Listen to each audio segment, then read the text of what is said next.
Hallo liebe DeLorean-Freunde, wir sind dabei, jetzt schon zum zweiten Mal, diesen wackeligen Kameraden, bevor uns die Tür auf den Kopf fällt, mit dieser schönen Erfindung zu verstärken. Dafür, um das zu machen, müssen wir natürlich einiges vorbereiten. Den Louvre abbauen, die dahinter sitzende Leiste, das ist die hier,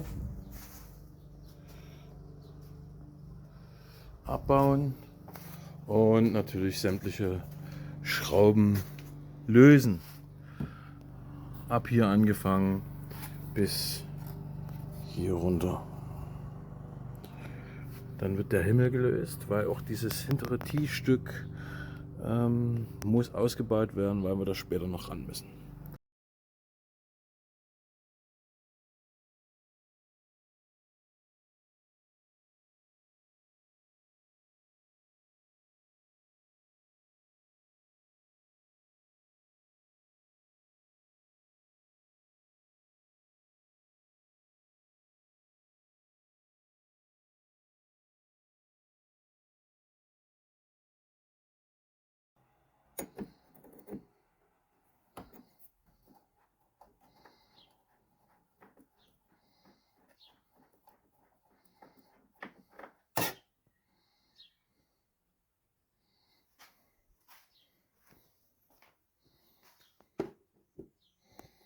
Rausschrauben, hier diese Unterlegscheibe nicht verlieren, wo sie eigentlich nicht groß wegkommen, aber trotzdem alles aufheben, was geht. Ja. Und wenn wir diese Platte hier entfernt haben, werden wir dann erstmal sehen, wie schlimm es dahinter ist. Bevor es rausreißt, sollte man das machen und man fährt mit einem ganz sicheren Gefühl dann auch mal mit offenen Türen. Daher kommt nämlich das ganze Problem.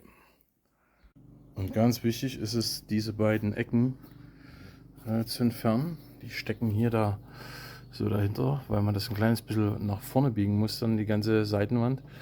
Und daher vorher diese Plastikschutzecken, die sind da reingeschraubt. Seht ihr die Schraube? Die müssen entfernt werden. Das ist ein bisschen tricky. Aufpassen, dass die euch nicht in die Seitenwand reinrutschen. Wenn wir das alles abgeschraubt haben, die Gummis entfernt haben, das Tee entfernt haben, die Dämpfer entfernt haben, dann können wir nach hinten das Tee entfernen. Ein bisschen anheben und nach hinten ziehen. So, mal gucken, bei manchen sind hier unten solche Nasen dran. Ob man das unbedingt mit aufbiegen muss, weiß ich nicht. Ich glaube nicht. Normalerweise nicht. Das hält eigentlich bloß dieses Plastikleiste fest, die von hinten damit eingeschraubt ist. Also Tee ab.